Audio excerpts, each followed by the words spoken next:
இறைவனால் நமக்கு நிஅமத்தாக அருட்கொடையாக வழங்கப்பட்ட அந்த அருட்கொடைகளில் மிக முக்கியமான ஒரு அம்சமாக இருப்பதுதான் நம்முடைய குடும்பம் என்பது. இந்த குடும்பத்தை படைத்த இறைவன் ஒரு அமைதி தரக்கூடிய இடமாக நமக்கு சொல்லி காட்டுகிறான். ஆனா நாம வாழக்கூடிய நம்முடைய இந்த உலக வாழ்க்கையில, நாம வாழக்கூடிய குடும்பங்கள்ல நம்முடைய குடும்பங்கள் நமக்கு அமைதி தரக்கூடிய ஒரு இடமாக இருக்கிறதா என்று நம்ம சற்று சிந்தித்து பார்க்கணும். இன்றைக்கு பெரும்பாலானவர்கள்ல ஆண்களில் பல பேர் குடும்பம் என்றால நிம்மதி இல்லாத ஒரு நிலைக்கு தள்ளப்படுகிறார்கள். அந்த நிம்மதி நமக்கு கிடைக்கலன்னு சொன்னா எங்கேயோ ஒரு இடத்துல மிஸ் ஆகுதுன்னு அர்த்தம். நம்ம ஏதோ ஒரு தவறு செய்கிறோம் என்று அர்த்தம். ஏதோ நாம் செய்யக்கூடிய அந்த தவறின் காரணமாகத்தான் இறைவன் படைத்திருக்கக்கூடிய அந்த நிம்மதி நமக்கு பெற முடியாம இருக்குது. குடும்பம் ஒரு நிம்மதி தரக்கூடிய ஒரு இடமாக இருக்கணும் என்று சொல்லி கேட்டா நீங்க ஒரு சில படைமுறைகள் நீங்க செயற்படுத்தணும். இதை செய்யணும், இதை செய்யக்கூடாது என்ற ஒரு வழிமுறை நமக்கு சொல்லுது. அதுல மிக முக்கியமான ஒரு அம்சத்தை தான் நாம் இன்றைக்கு பார்க்க இருக்கிறோம். அந்த அம்சத்துல நாங்க எதிர்நோக்கக்கூடிய பிரச்சனைகள் என்னன்றதை நாங்க பார்க்க இருக்கிறோம். அஸ்ஸலாமு அலைக்கும் வரஹ்மத்துல்லாஹி வபரகாத்துஹு. இன்னல் ஹம்துலில்லாஹ் நஹ்மதுஹு வ நஸ்தஈனுஹு வ நஸ்தக்ஃபிருஹு வ நஊது பில்லாஹி மின் ஷுரூரி அன்ஃபுஸினா வ மின் ஸய்யிஆத்தி அஅமாலினா. மன் யஹ்திஹில்லாஹு ஃபலா முதில்ல லஹு வ மன் யுضلل ஃபலா ஹாதிய லஹு. வ அஷ்ஹது அன் லா இலாஹ இல்லல்லாஹ் வஹ்தஹு லா ஷரீக லஹு வ அஷ்ஹது அன்ன முஹம்மதன் அப்துஹு வ ரசூலுஹு. எல்லா புகழும் புகழ்ச்சியும் இந்த உலகத்தை படைத்து பரிபாலிக்கக்கூடிய சர்வ அதிகாரமும் படைத்த ஏகவல்ல இறைவன் ஒருவனுக்கே உண்டாகட்டுமாக. அல்ஹம்துலில்லாஹ். அல்லாஹ்வுடைய சாந்தியும் சமாதானமும் இந்த இஸ்லாமிய மார்க்கத்தின் சத்திய தூதர் எம் உயிரிலும் மேலான கண்மணி நாயகம் ஸல்லல்லாஹு அலைஹி வஸல்லம் அவர்கள் மீதும் அந்நவர்களது வழிமுறைகளை அனுதினமும் பின்பற்றி வாழக்கூடிய அனைத்து முஸ்லிம்கள் மீதும் என்றென்றும் நின்று நிலவட்டுமாக. இறைவனால் கடமையாக்கப்பட்டிருக்கக்கூடிய புனிதமிக்க ஜுமாவுடைய கடமையை இறை தூதர் நபிகளார் காட்டிய நபிவழி அடிப்படையிலே நிறைவேற்ற வேண்டும் என்ற ஒரே நன்னோக்கத்திலே நாம் அனைவரும் இந்த இடத்திலே ஒன்று குழுமி இருக்கிறோம். பேரன்பிற்கினிய எல்லாம் வல்ல அல்லாஹு தாலாவுடைய நல்லடியார்களே, சகோதரர்களே, இந்த உலகத்தை படைத்து இந்த உலகத்திலே மனித சமுதாயத்தை பரப்பி வைத்திருக்கக்கூடிய இறைவன் அந்த மனித சமுதாயத்திற்கு, மனிதர்களுக்கு ஏராளமான நிஅமத்துகளையும் அருட்கொடைகளையும் வாரி வழங்கி வைத்திருக்கிறான். இறைவனால் நமக்கு நிஅமத்தாக அருட்கொடையாக வழங்கப்பட்ட அந்த அருட்கொடைகளில் மிக முக்கியமான ஒரு அம்சமாக இருப்பதுதான் நம்முடைய குடும்பம் என்பது. ஒரு மனிதன் குடும்பம் என்ற ஒரு கட்டமைப்பு இல்லாம எந்த ஒரு மனிதனும் இந்த உலகத்துல வாழ முடியாது. ஒரு மனிதனாக பிறந்தால் அவனுக்கு கட்டாயமாக அந்த குடும்பம் என்ற ஒரு கட்டமைப்பை இறைவன் படைத்து வைத்திருக்கிறான். இந்த குடும்ப கட்டமைப்பை இறைவன் எப்படி கூறுகிறான் என்று சொன்னால், மனிதனுக்கு நிம்மதி தரக்கூடிய ஒரு இடமாக, மனிதன் அமைதி அடையக்கூடிய ஒரு இடமாகவும், அதே போல அல்லாஹ்வுடைய ஆற்றலை வெளிப்படுத்தக்கூடிய, அல்லாஹ் ஒருவன் தான் இறைவன் என்ற சான்றளிக்கக்கூடிய ஒரு சான்றாகவும் அல்லாஹ் நமக்கு சொல்லி காட்டுகிறான். அல்லாஹ் தனது திருமறை குர்ஆன்ல 30வது அத்தியாயம் 21வது வசனத்திலே கூறுகின்றான், வமின் ஆயாத்திஹி அன் ஹலகலக்கும் மின் அன்ஃபுசிக்கும் அஸ்வாஜல் லிதஸ்கூனு இலைஹா வஜஅல பைனக்கும் மவத்தத வ ரஹ்மா. நீங்கள் நிம்மதி பெற வேண்டும் என்பதற்காக, அமைதி அடைய வேண்டும் என்பதற்காக உங்களில் இருந்தே உங்களுடைய துணைவியரை உங்களுக்காக அவன் படைத்திருக்கிறான். அவன் உங்களுடைய துணைவியை படைத்து உங்களுக்குள்ளே ஏற்பட்டிருக்கக்கூடிய அந்த இரக்கம், அந்த அன்பு என்பது இறைவனுடைய அத்தாட்சிகளில் ஒன்றாகும் என்று அல்லாஹ் கூறுகின்றான். சொல்லிவிட்டு அல்லாஹ் சொல்கிறான், இன்ன ஃபீ ஸாலிக லஆயாத்தில் லிகௌமி யதஃபக்கரூன்.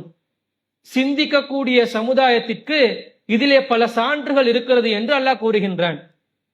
உங்களுடைய மனைவிய உங்களுக்காக வேண்டி நிம்மதிக்காக, அமைதிக்காக நாம் படைத்திருக்கிறோம். மனைவிமார்கள் இடத்துல காட்டக்கூடிய அந்த அன்பு இரக்கம் என்பது இறைவனுடைய அத்தாட்சியாக அல்லாஹ் ஏற்படுத்தி இருப்பதாக அல்லாஹ் கூறுகின்றான். அப்படி கூறிய இறைவன், ஒரு குடும்பம் என்று சொன்னாலே அடிப்படையில் இருக்கிறது கணவன் மனைவி தானே. ஒரு ஆண் ஒரு பெண் திருமணத்தின் மூலமாக கணவன் மனைவியாகி விட்டாங்க என்று சொன்னா அது ஒரு குடும்பம். அந்த குடும்பம் பிள்ளைகள், பேர பிள்ளைகள் என்று சொல்லி அந்த குடும்பம் அப்படியே விரிவடைந்துதான் செல்கிறது. ஒரு குடும்பத்தினுடைய அடிப்படை உறுப்பினர்கள் யாரு? ஒரு கணவன் மனைவிதான். இதையும் அல்லாஹ் தனது திருமறை குர்ஆன்ல 16வது அத்தியாயம் 72வது வசனத்திலே சொல்கின்றான், வல்லாஹு ஜஅல லக்கும் மின் அன்ஃபுசிக்கும் அஸ்வாஜா, உங்களில் இருந்தே அல்லாஹ் உங்களுக்கு மனைவியை ஏற்படுத்தியிருக்கிறான். வஜஅல லக்கும் மின் அஸ்வாஜிக்கும் பனீன வஹஃபததன், அதே போல உங்கள் மனைவியிடம் இருந்து உங்களுக்கு குழந்தைகளையும் பேர குழந்தைகளையும் அவன் ஏற்படுத்தி வைத்திருக்கிறான். அப்ப அடிப்படையில இருக்கிறது கணவன் மனைவிதான். அந்த மனைவியின் மூலமாக அந்த குடும்பம் பெருகுகிறது, விரிவடைந்து செல்கிறது.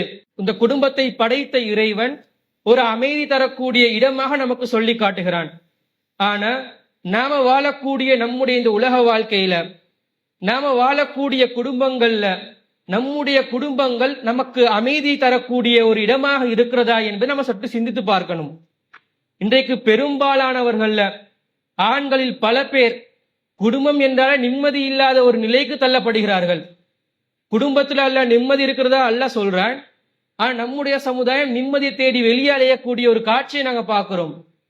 இந்த குடும்ப கட்டமைப்பை படைத்தவன் இறைவன். இறைவன் ஒரு நோக்கத்துக்காக படைத்திருக்கிறான். அந்த நோக்கத்தை நாங்கள் பெற்றுக்கொள்ளணுமா இல்லையா? இறைவன் எதற்காக இந்த குடும்பம் என்று சொல்லி கேட்டா அவங்களுக்கு அமைதி பெறுவதற்காக. படைத்தவன் சொல்கிறான் இது அமைதிக்காக என்று சொல்லி. அப்ப அதுல பொய்யாகுமா? நிம்மதி இல்லாத ஒரு நிலைமை ஏற்படுமா? கண்டிப்பாக ஏற்பட முடியாது. ஆனால் அதை நாங்கள் நிம்மதி இல்லாத ஒரு நிலையாக பார்த்து கொண்டிருக்கிறோம். எப்ப கேட்டாலும் ஒரு வேலை முடிஞ்சு ஒரு வியாபாரம் முடிஞ்சு வீட்டுக்கு போறதா இருந்தா வீட்டுக்கு போறதுக்கே மனசு வாரது இல்ல. வீட்டுக்கு போனா என்ன பிரச்சனை ஆகுமோ, பிள்ளையால் என்ன பிரச்சனை ஆகுமோ, பொண்டாட்டியால் என்ன பிரச்சனை ஆகுமோ என்று சொல்லி நிம்மதியை துளைத்து நிம்மதியை தேடி அலையக்கூடிய ஒரு நிலைக்கு நாம் தள்ளப்படுகிறோம். இந்த நிலை எந்த அளவுக்கு போகுதுன்னு சொல்லி கேட்டா, போன்கள்ல அடிமையாகி, சோசியல் மீடியால அடிமையாகி, நம்முடைய மூளையே இந்த போன் தான் நமக்கு நிம்மதி அளிக்கக்கூடிய, சந்தோஷத்தை தரக்கூடிய ஒரு நிலையாக மாறிவிட்டது. ஒரு நகைச்சுவைக்காக சொல்லுவாங்க, எப்படின்னு சொன்னா, குடும்ப தலைவர்கிட்ட போன்ல சார்ஜ் இறங்கினாதான் வீட்டுக்குள்ள எத்தனை பேர் இருக்கிறாங்கன்னு சொல்லி அவருக்கு தெரியுமாம். ஏன்னா யாரு வாரா யாரு போறான்னு சொல்லி தெரியாத அளவுக்கு இந்த நிம்மதியை தேடி வெளியிடங்கள்ல அலையக்கூடிய ஒரு நிலையை நாங்கள் பார்க்கிறோம். ஆனா படைச்சவன் சொல்றான், நீ நிம்மதியை தேடி வெளியே எங்கேயும் போக தேவையில்ல, உன்னுடைய வீட்டுல தான் நிம்மதி இருக்குதுன்னு சொல்லி. அவ படைத்தவன் சொல்லக்கூடிய அந்த நோக்கத்தை நாங்கள் அடையக்கூடியவர்களாக இருக்கணும். அந்த நிம்மதி நமக்கு கிடைக்கலன்னு சொன்னா எங்கேயோ ஒரு இடத்துல மிஸ் ஆகுதுன்னு அர்த்தம். நம்ம ஏதோ ஒரு தவறு செய்கிறோம் என்று அர்த்தம். ஏதோ நம் செய்யக்கூடிய அந்த தவறின் காரணமாகத்தான் இறைவன் படைத்திருக்கக்கூடிய அந்த நிம்மதி நமக்கு பெற முடியாம இருக்குது. இதுதான் காரணம். அப்படி இருக்கின்ற பொழுது மார்க்கம் நமக்கு ஏராளமான வழிமுறைகள் நமக்கு சொல்லுது. ஒரு வீடுன்னு எடுத்துக்கொண்டா, ஒரு கணவன் மனைவி எடுத்துக்கொண்டா, வீட்டுல தந்தை பிள்ளைன்னு சொல்லி எடுத்து பார்த்தோம்னு சொன்னா எந்த வகையில நடக்கணும் என்ற ஒரு பூரண வழிகாட்டலை இஸ்லாம் நமக்கு வழங்குது. அப்பேற்பட்ட இஸ்லாமிய மார்க்கம் இந்த குடும்பத்தினுடைய நிம்மதி இழக்கக்கூடாது என்று சொன்னால், குடும்பம் ஒரு நிம்மதி தரக்கூடிய ஒரு இடமாக இருக்கணும் என்று சொல்லி கேட்டா, நீங்க ஒரு சில படைமுறைகள் நீங்க செயற்படுத்தணும். இதை செய்யணும், இதை செய்யக்கூடாது என்ற ஒரு வழிமுறை நமக்கு சொல்லுது. அதுல மிக முக்கியமான ஒரு அம்சத்தை தான் நாம் இன்றைக்கு பார்க்க இருக்கிறோம். அந்த அம்சத்துல நாங்க எதிர்நோக்கக்கூடிய பிரச்சனைகள் என்னன்றதை நாங்கள் பார்க்க இருக்கிறோம். முதலாவது அடிப்படையான அம்சம் என்னன்னு சொல்லி கேட்டா, நம்முடைய வீடுகள் இருக்கக்கூடிய செயற்பாடுகள் எந்த அடிப்படையிலே அமையப்பெற வேண்டும் என்று இறைவன் நமக்கு சொல்கிறான் என்று சொன்னால், உலகத்துல வாழ்கின்ற பொழுது, உங்களுடைய குடும்பங்கள்ல வாழ்கின்ற பொழுது உங்களுடைய செயற்பாடுகளை குர்ஆன் சுன்னாவுக்கு அடிப்படையாக அமைத்துக் கொள்ள வேண்டும். அல்லாஹுடைய மார்க்கம் எதை கட்டளையிட்டு இருக்கிறதோ அதை செயற்படுத்தக்கூடியவர்களாக இருக்க வேண்டும் என்பதை அல்லாஹ் நமக்கு ஒரு கட்டளையாகவே சொல்றான். அல்லாஹ் தன திருமறை குர்ஆன்ல 33வது அத்தியாயம் 34வது வசனத்திலே அல்லாஹ் சொல்கிறான், வஸ்குருன்ன மா யுத்லா ஃபீ புயூதிகுன்ன மின் ஆயாத்தில்லாஹி வல் ஹிக்மா. உங்களுடைய வீடுகள்ல அல்லாஹ்வுடைய ஆயத்துக்களையும் அல்லாஹ்வுடைய வசனங்களையும், வல் ஹிக்மா அல்லாஹ்வுடைய அறிவு, அல்லாஹ் எங்கெல்லாம் குர்ஆனுடைய சேர்த்து இந்த ஹிக்மாவை பயன்படுத்துவானோ அதுக்கு அர்த்தம் ரசூலுல்லாஹ்வுடைய சுன்னதாம். ரசூலுல்லாஹ்வுடைய வழிமுறையையும் ஆயத்துக்களையும் அல்லாஹ்வுடைய குர்ஆனையும் நீங்கள் உங்களுடைய வீடுகளிலே நினையுங்கள்.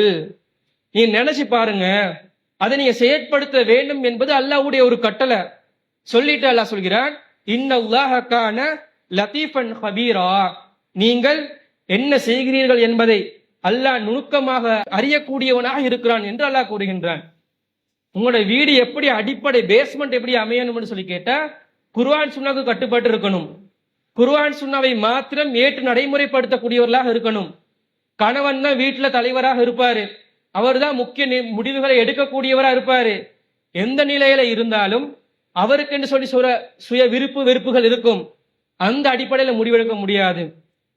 ஒரு முடிவெடுக்கக்கூடிய ஒரு நிலை வரும் என்று சொன்னால் மார்க்கத்துக்கு முரணில்லாத வகையில, மார்க்கம் நமக்கு ஹராமாக்காதத, மார்க்கம் எதை நமக்கு வலியுறுத்துகிறதோ அதை செயற்படுத்தக்கூடியவர்களாக முதல்ல கணவன்மார்கள் இருக்கணும். கணவன்மார்கள் மட்டும் சரி வருமா? குடும்ப தலைவியாக இருக்கக்கூடிய பெண்களும் என்ன நிலையில இருக்கணும் என்று சொல்லி கேட்டா, அதை புரிந்து கொண்டு அவர்களும் குர்ஆன் ஹதீஸின் அடிப்படையிலே கட்டுப்பட்டு வாழக்கூடியவர்களாக இருக்கணும். ஏன் ஒரு குடும்பத்துல ஒருத்தர் மட்டும் குர்ஆன் ஹதீஸ்னு பேசி குர்ஆன் ஹதீஸை படிதான் நான் நடப்பேன்னு சொல்லி இருந்தா, மற்றவங்க அந்த மனைவியோ பிள்ளைகளோ அந்த குர்ஆன் ஹதீஸுக்கு கட்டுப்படாதவர்களாக, மார்க்கத்துல பற்றில்லாதவர்களாக இருந்தா எப்படி ஒரு குடும்பம் ஒரு நிம்மதியான ஒரு குடும்பமா மாறும்? ஒரு சண்டையும் சச்சரவும், மாப்பிள்ளை ஒன்று சொல்லுவார், பொண்டாட்டி ஒன்று சொல்லுவார், புள்ளை ஒன்று சொல்லுவாரு. இப்படிதான் ஒரு சண்டைக்குரிய ஒரு சச்சரவுக்குரிய ஒரு இடமாக வீடு மாறும். குடும்ப தலைவர் மாத்திரம் மார்க்கத்தை கடைபிடிக்கக்கூடியவராக இருந்து போதாது, அது ஒட்டுமொத்த குடும்பமும் குர்ஆனை கடைபிடிக்கக்கூடியவர்களாக, மார்க்கத்தை கடைபிடித்து செயற்படுத்தக்கூடியவர்களாக இருக்க வேண்டும். அவர்களை செயற்படுத்த வைப்பது ஆண்களுடைய கடமை. ஏண்டா அல்லாஹ் அந்த பொறுப்பை நமக்கு தான் சொல்லி இருக்கிறான். பொதுவா பெண்களுக்கு பொறுப்பு, பெண்கள் அவருடைய வீடை பராமரிக்கணும், அவருடைய பிள்ளைகளை பராமரிக்கணும் என்ற பொறுப்பை ரசூலா கொடுத்திருக்கிறாங்க. ஆனா ஆண்களுடைய பொறுப்பு அவருடைய குடும்பத்தை பராமரிப்பது. குடும்பம் குறித்து பொறுப்புகளை பற்றி அவர் விசாரிக்கப்படுவாரு. ரசூல் ஸல்லல்லாஹு அலைஹி வஸல்லம் அவர்கள் சொல்கிறார்கள், குல்லுக்கும் ராயின் வ குல்லுக்கும் மஸ்ஊலுன் அன் ரஅயதிஹி. நீங்கள் ஒவ்வொருவரும் பொறுப்புதாரிகள், உங்களுடைய பொறுப்புகளை பற்றி நாளை மறுமையிலே விசாரிக்கப்படுவீர்கள் சொல்லிட்டு ரசூலா சொல்றாங்க, யார் யாருக்கு என்னென்ன பொறுப்புன்னு சொல்லி அப்படியே படிப்படிப்படியா சொல்லி கொண்டு வர்றாங்க. சொல்லும்போது ரசூலா சொல்றாங்க, வர் ரஜுலு ராயின் ஃபி அஹ்லிஹி வ ஹுவ மஸ்ஊலுன் அன் ரஅயதிஹி. ஒரு மனிதர், ஒரு ஆண் அவருடைய குடும்பத்துக்கு பொறுப்பாளியாவார், அவர் அந்த பொறுப்பை பற்றி நாளை மறுமையிலே விசாரிக்கப்படுவார் என்று சொல்லி ரசூல் ஸல்லல்லாஹு அலைஹி வஸல்லம் அவர்கள் சொல்லக்கூடிய செய்தியை புகாரில 893வது ஹதீஸாக நாங்க பார்க்கிறோம். அல்லாஹ் நாளை மறுமையில விசாரிக்கக்கூடிய ஒரு விசாரணையாக இது இருக்குது. ஆனால் நம்முடைய குடும்பங்கள் குர்ஆன் சுன்னாவின் அடிப்படையில, மார்க்க பற்றின் அடிப்படையில செயற்படுத்தக்கூடிய ஒரு குடும்பமாக இருக்குதா? நம்ம ஒன்னு சொன்ன அல்லாஹ்வுடைய ரசூலுடைய அந்த வார்த்தையை சொல்லி சொன்ன அப்படியே கட்டுப்பட்டு நடக்கக்கூடியவர்களாக இருக்கிறாங்களா? நாம இருக்கிறதையும் தாண்டி மிக முக்கியமாக நம்முடைய வீடுகளில் இருக்கக்கூடிய பெண் பிள்ளைகள், பெண்கள், மனைவிமார்கள் மார்க்கத்துக்கு கட்டுப்பட்டு நடக்கக்கூடியவர்களாக இருக்கணும். ஏன்னு சொன்னா நாம எப்பவும் வியாபாரத்துக்கு நோக்கமாக பொருளீட்டுறதுக்காக நாம வெளியே போயிடுவோம். ஆனா வீட்டுல முழு நேரமும் இருந்து வீடை பராமரிக்கிறது பெண்கள் தான். பிள்ளைகளுக்கு நல்லது கெட்டதை சொல்லி கொடுத்து வளர்க்கறது பெண்கள் தான். பெண்களுக்கே இஸ்லாம் தெரியாதுன்னு சொன்னா, மார்க்கம் தெரியாதுன்னு சொன்னா, அவர்களோடு வளர்க்கப்படக்கூடிய அந்த பிள்ளைகளுடைய நிலை என்ன நிலையில இருக்கும்? மார்க்கப்பட்டிருக்கக்கூடிய ஒரு பெண் பிள்ளைகளாக அவர்கள் வளருவாங்களா? ஒரு சமுதாயம் வீழ்ச்சி அடைவதற்கும் ஒரு சமுதாயம் எழுச்சி அடைவதற்கும் மிதல் முக்கியமான ஒரு ஆணிவேராக இருப்பது பெண்கள் தான். ஒரு குடும்பத்தில் இருக்கக்கூடிய ஒரு பெண் சரியான முறையில குர்ஆன் ஹதீஸுக்கு கட்டுப்பட்டு மார்க்கப்பட்டுள்ளவளாக, ஒழுக்கமுள்ளவளாக அவள் வாழ்வாளையானால் அந்த குடும்பம் அப்படியே மாறும். மார்க்கத்துக்கு கட்டுப்பட்டு வாழக்கூடிய ஒரு குடும்பமாக மாறும். இப்படி ஒவ்வொரு குடும்பங்களிலும் மாற்றம் ஏற்பட்டது என்று சொன்னால் அந்த சமுதாயம் ஒரு எழுச்சி பெற்ற ஒரு சமுதாயமாக, ஒழுக்கமுள்ள ஒரு சமுதாயமா இருக்கும். இதே வீட்டில் இருக்கக்கூடிய பெண் பிள்ளைகள், பெண்கள் மார்க்கம் தெரியாம இந்த உலகத்துல இருக்கக்கூடிய இந்த இப்ப நான் சொல்ல போனா ரியாலிட்டி வாழ்க்கையை தாண்டி ரீல்ஸ் வாழ்க்கைக்குள்ளுக்கு எல்லாரும் போயிட்டாங்க. ரியாலிட்டி வாழ்க்கைன்னு ஒன்று இருக்குது. அந்த ரியாலிட்டி வாழ்க்கையை தாண்டி ரீல்ஸ் வாழ்க்கையில தான் ஒட்டுமொத்த மக்களும் வாழ்ந்து கொண்டு இருக்கக்கூடிய ஒரு நிலையை நாங்க பாக்குறோம். அந்த ரீல்ஸ் வாழ்க்கைக்குள்ளுக்க போய் நமக்கு மனசுல நினைச்சது எல்லாத்தையும் செயற்படுத்தக்கூடியவர்களாக, ஒழுக்கமற்றவர்களாக, சீர்கெட்டவர்களாக இருந்தா அந்த வகையில வளர்க்கப்படக்கூடிய பிள்ளைகளும் அந்த நிலையில தான் இருப்பாங்க. அதனாலதான் இன்றைக்கு ஒரு பழமொழி சொல்லுவாங்க, ஹோம் இஸ் பெஸ்ட் யூனிவர்சிட்டி என்னுவாங்க. வீடு என்பது மிகச்சிறந்த ஒரு பல்கலைக்கழகம் என்றுவாங்க. ஒரு புள்ள நர்சரியில போயிட்டு படிக்கிறதை விட, ஸ்கூல்ல போயிட்டு படிக்கிறதை விட, யூனிவர்சிட்டி பெரிய பெரிய பட்ட படிப்புகளை படிக்கிறதை விட மிகச்சிறந்த படிப்பு வீட்டுல தான் படிக்குது. அந்த வீடுகள்ல மிகச்சிறந்த ஒரு படிப்பை கொடுக்க வேண்டியது நம்ம மீது இருக்கக்கூடிய ஒரு கடமையாக இருக்குது. ஆனா நம் வீட்டில் இருக்கக்கூடிய பெண்கள் மார்க்கப்பற்றுள்ளவர்களாக இருக்கிறார்களா என்ற ஒரு கேள்வி நம்மிடத்துல எழ வேண்டும். அவர்களை மார்க்கப்பற்றுள்ளவர்களாக, மார்க்கத்திலே அறிவுள்ளவர்களாக, மார்க்கத்தை கடைபிடிக்க கூடியவர்களாக அவர்களை கட்டுப்படுத்தி வைத்துக் கொள்வது நம் மீது ஒரு கடமையாக இருக்குது. அந்த கடமையை பெரும்பாலான ஆண்கள் செய்வதற்கு தவறவிடக்கூடிய காட்சியை நாங்க பார்க்கிறோம். பொதுவாக மனிதனை படைத்த இறைவன் மனிதனுடைய நிலை எப்படி பேசுறான்? மனிதன் எந்த நேரமும் தக்குவாவோடையோ ஈமான் அதிகரித்த நிலையில இருக்கிறது இல்ல. அவனுடைய ஈமான் கூடும் குறையும். இந்த நிலை மனிதர்களாகிய நமக்கு மட்டும் இல்லாம ரசூலுல்லாஹ்வுடைய காலத்திலையும் நடந்திருக்குது. அபூபக்கர் ரலியல்லாஹு ஒரு சந்தர்ப்பத்துல ஹந்தலா ரலியல்லாஹு சந்திக்கிறாங்க. சந்திக்கும் பொழுது சலாம் சொல்லி அவருடைய நலம் விசாரிக்கிறாரு. விசாரிக்கும் பொழுது ஹந்தலா ரலியல்லாஹு சொல்றாங்க, நாஃபக ஹந்தலா, ஹந்தலா முனாஃபிக் ஆகிட்டான். அப்ப அபூபக்கர் ஆச்சரியப்படுறாங்க. முனாஃபிக் என்றது எவ்வளவு பெரிய பாரதூரமான ஒரு வார்த்தை, ரெட்ட வேட போன கூடிய ஒரு நிலை. நீங்க முனாஃபிக் ஆகிட்டீங்களா, என்ன ஒரு வார்த்தையை சொல்றீங்கன்னு சொல்லி கேட்கும் போது அவர் விளக்கம் சொல்றாரு. நம்ம ரசூலுல்லாஹ் இடத்துல இருக்கும் பொழுது ரசூலுல்லாஹ் சொர்க்கத்தை பத்தி நமக்கு வலியுறுத்துறாங்க, நரகத்தை பத்தி எச்சரிக்கை விடுக்கிறாங்க. அது அப்படியே நமக்கு உள்ளத்துல ஏறும் பொழுது நாங்க தக்வாட உயர் நிலையில அடைகிறோம், பாவங்களை விட்டு தவிர்ந்து இருக்கணும்னு நினைக்கிறோம். ஆனா ரசூலுல்லாஹ் விட்டு போய் நம்முடைய வேலைகளை நம்ம ஈடுபட்ட குடும்பங்களோடு கலந்து கொண்ட துன்யாவுடைய வாழ்க்கை மறுமையுடைய வாழ்க்கையை மறைக்குதே. ரசூலுல்லாஹ் இடத்துல இருக்கும் பொழுது இருந்த அந்த தக்குவா, அந்த ஈமான் இப்ப நம்ம இடத்துல இருக்குது இல்லையே, குறைவான நிலையில இருக்குதுன்னு சொல்லி அவங்க சொல்றாங்க. இது ஒரு ரெட்ட நிலையா இல்லையா? ரசூலுல்லாஹ் கிட்ட இருக்கும் போது ஒரு மாயம், நான் வீட்டுக்கு வந்த பிறகு ஒரு மாயம் மீக்கிறதுன்னு சொன்னா இது நயவஞ்சகத்தனம் அப்படின்றாங்க. அபூபக்கர் யோசிக்கிறாங்க, நமக்கு இந்த பிரச்சனை இருக்குதுன்னு சொல்லி ரசூலுல்லாஹ் கிட்ட போறாங்க. ரெண்டு பேரும் ரசூலுல்லாஹ் கிட்ட போய் விஷயத்த சொல்லி கேட்கும் போது ரசூலுல்லாஹ் சொல்றாங்க, மனிதனுடைய உள்ளம் அப்படிதான். நீங்க எந்த நேரமும் அல்லாஹ் திக்ர் செஞ்சு கொண்டு இருக்கணும்னு சொன்னா நீங்க மலக்காயிருவீங்க. எந்த நேரமும் அல்லாஹ் பத்தி நினைச்சு கொண்டு எந்த நேரமும் தக்குவாவோட இருக்குதுன்னு சொன்னா அதுல மலக்குடைய அந்த தன்மை மனிதனுக்கு அப்படி இருக்க முடியாது. ஈமான் என்பது அப்படி இப்படி கூடி குறையதான் செய்யும் என்று சொல்லி ரசூலுல்லாஹ் நமக்கு ஒரு விளக்கத்தை சொல்றாங்க. மனிதனுடைய நிலையை அப்படிதான் படைச்சிருக்கிறான். அது ஒரு சோதனை. மனிதனை மறதி உள்ளவனாக, பிழை செய்யக்கூடியவனாக, தவறுகள் இழைக்கக்கூடியவனாக அல்லாஹ் படைச்சிட்டு தவறு செய்யக்கூடாதுன்றான். நீ சரியான முறையில் நடக்கணும் என்றான். அந்த சரியான முறையில் நடந்தாதான் நாளை மறுமையில சொர்க்கம் என்றான்.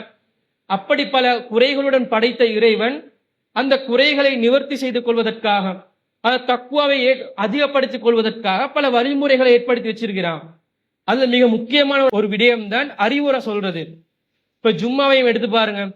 ஜும்மால பல சிறப்புகள் இருக்குதா இல்லையா? ஆண்களுக்கு வாரத்துல ஒரு நாளாவது ஜும்மாக்கு கட்டாயமாக கலந்து கொள்ள வேண்டும் என்ற ஒரு கட்டாய கடமையாக்கிட்டான் அல்லாஹ்.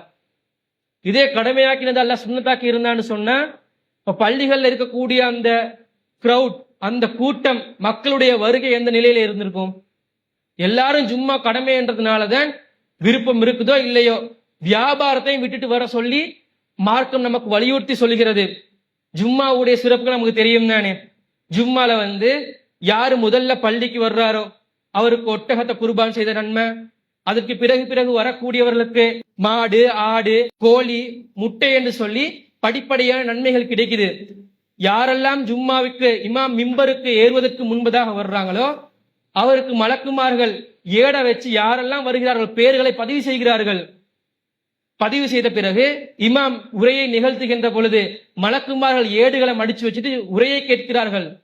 ரசூலுல்லாஹ் சொன்ன ஒரு சிறப்பா இல்லையா? ஜும்மால இருக்கும் போது கூறப்பட்ட அறிவுரையும் என்னது?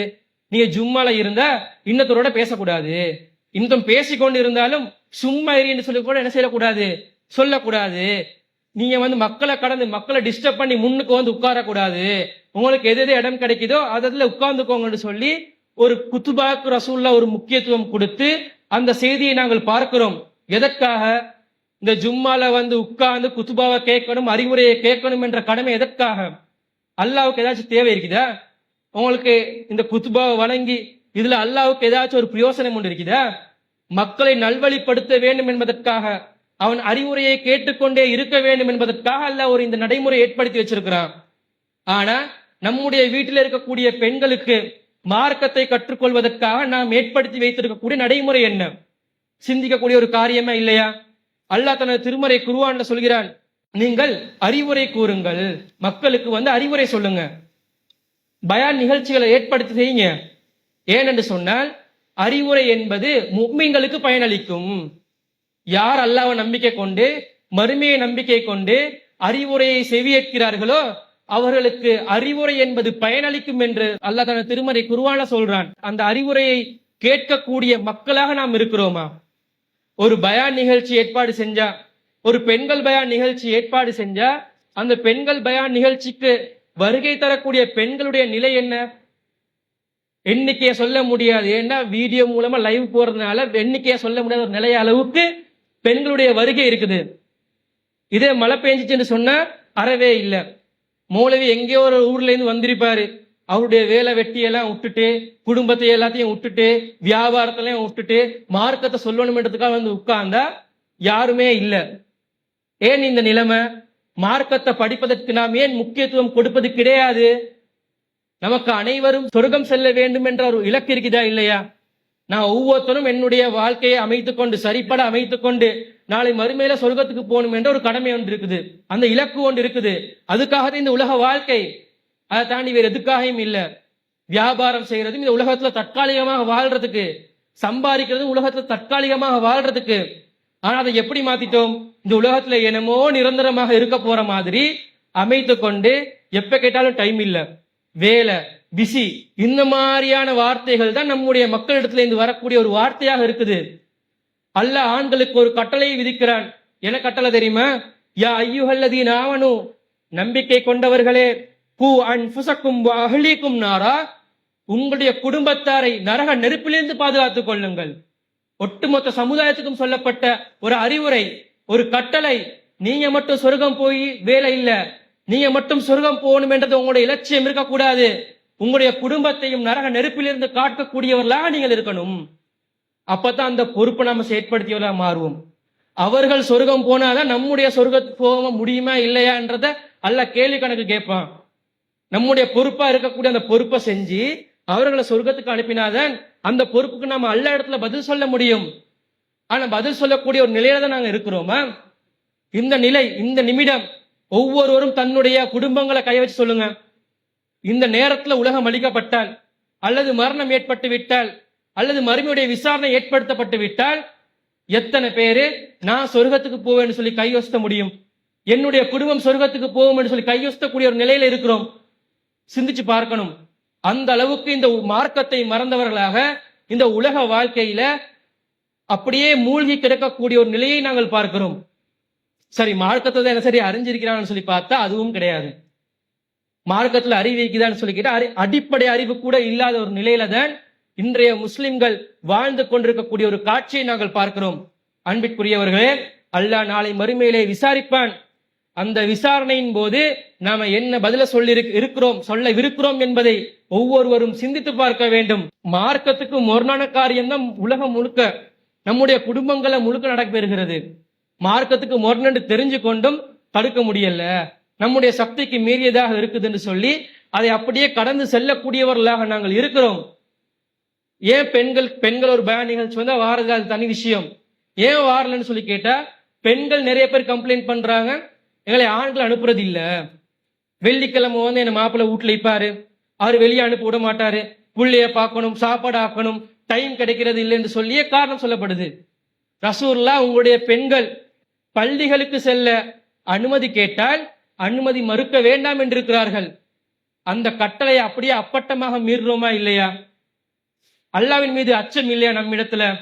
அல்லாஹ் கேள்வி கேட்பான் என்ற ஒரு எண்ணம் நம்ம இடத்துல இல்லையா? நம்ம இந்த உலகத்துல முழுமையாக வாழ வந்தவர்களா? அல்லது நம்முடைய ஈமான்கள் ஒரே தரத்துல இருக்கக்கூடிய நிலையில இருக்குதா? எந்த நான் பிழையும் செய்ய மாட்டேன், பாவங்களே செய்ய மாட்டேன், அப்படியே தக்வாட உச்சத்துல இருப்போமா? கூடி குறையக்கூடிய நிலையில தானே இருக்கிறோம். ஒரு தொடர்ச்சியாக ஒரு பள்ளி பக்கத்திலேயே ஒரு கான்டாக்ட் இல்லாத ஒரு நிலை இருந்துச்சுன்னு சொன்னா அப்படியே பாவங்கள் செய்யக்கூடிய ஒரு நிலையில தான் நாம இருக்கிறோம். அந்த அளவுக்கு மாறிவிட்டது இன்றைய இஸ்லாமிய சமுதாயம்.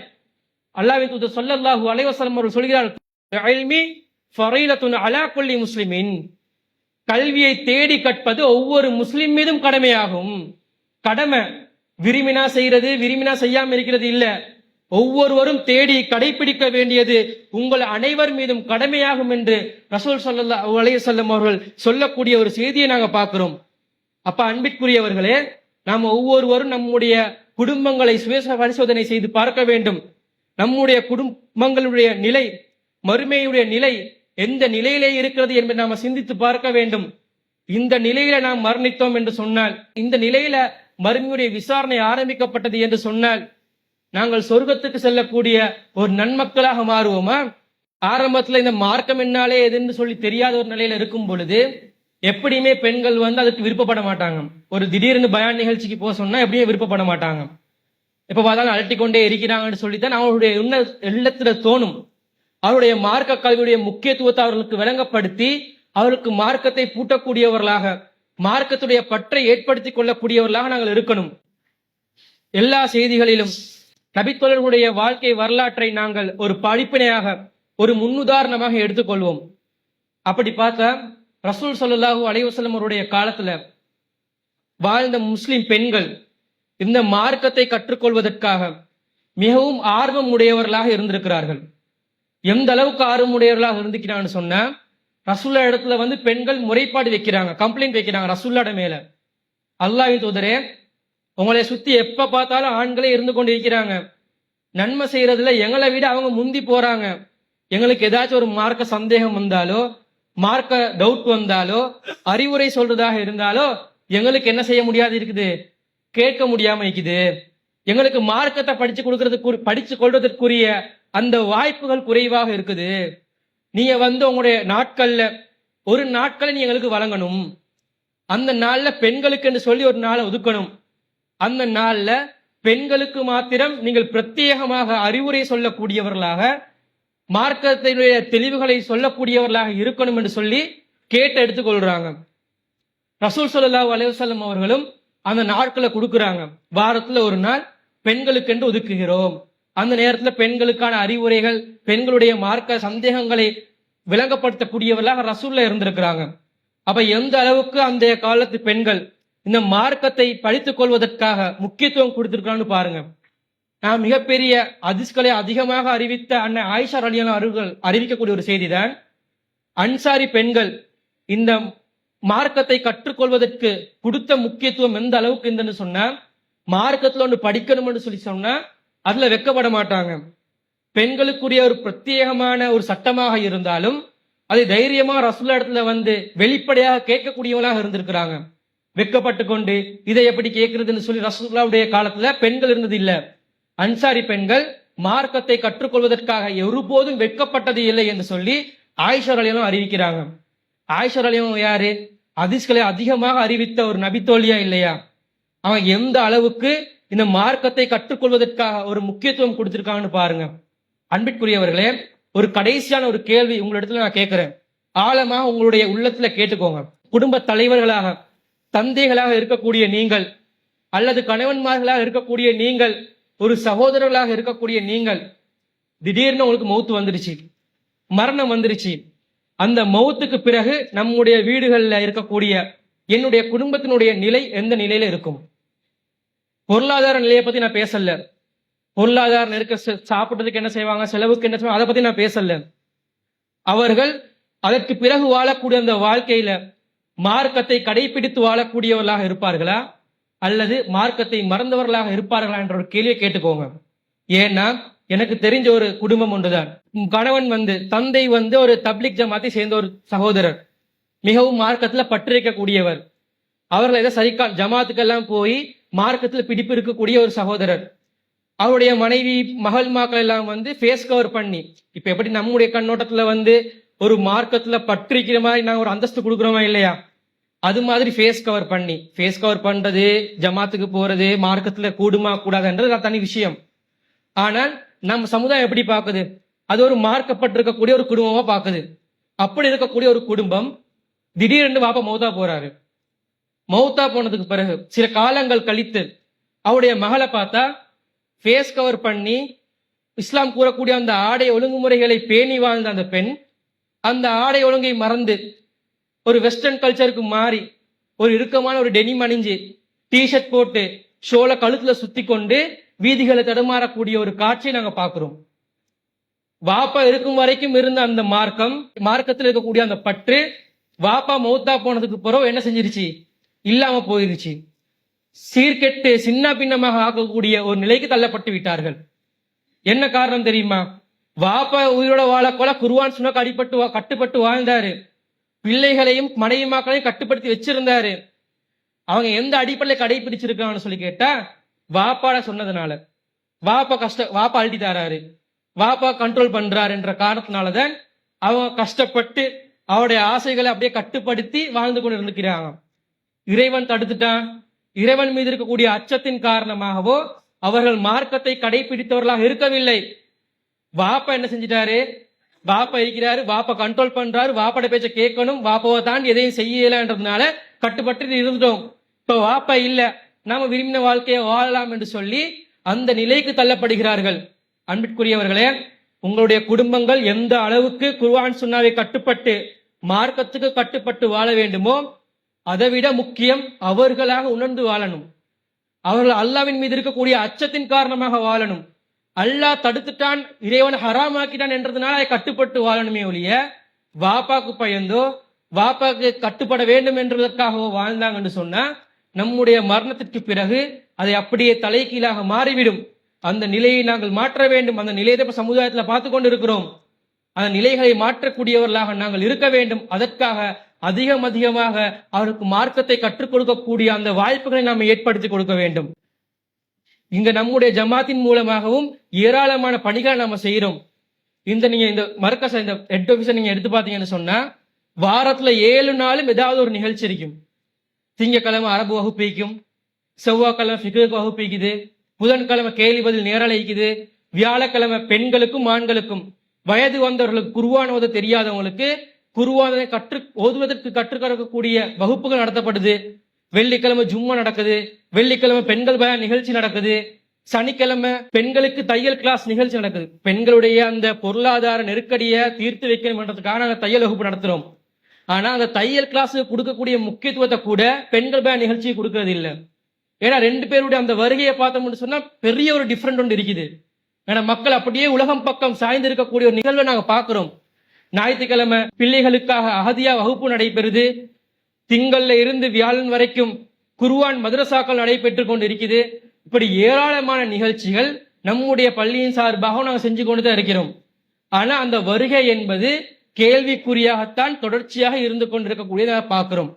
எனவே இந்த நிலையை மாறி மார்க்கத்தை கற்றுக்கொள்வதற்காக நாமும் என்ன செய்யணும்?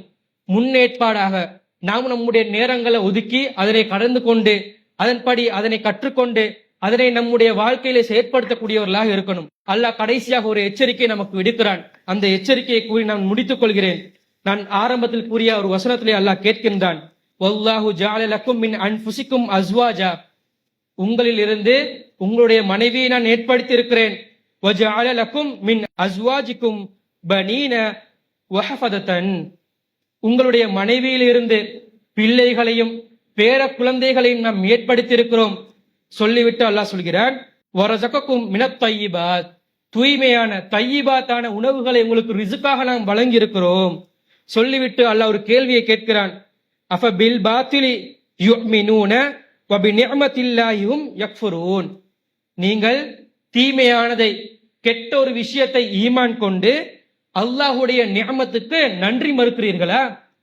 அல்லாஹ் உங்களுக்கு நிறைய நிஅமத்துகளை வழங்கி வச்சு, இந்த வசனத்திலேயும் அல்லாஹ் நிஅமத்தா சொல்றது குடும்பத்தை தான்.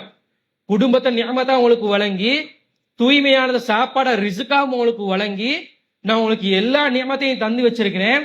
ஆனா நீங்க உங்களோட பொறுப்புகளை செய்யாம அல்லாஹ்வுக்கு நன்றி கெட்டவர்களாக இருக்கிறீர்களா என்பதை அல்லாஹ் ஒரு கேள்வியாக கேட்கிறான். இந்த உலகத்துல வாழும்போது நமக்கு ஒத்தன் ஒரு நன்றி கெட்டத்தனமா ஒரு வேலையை செஞ்சா எந்த அளவுக்கு பாதிக்கப்படுறோம், எந்த அளவுக்கு பேசுறோம்.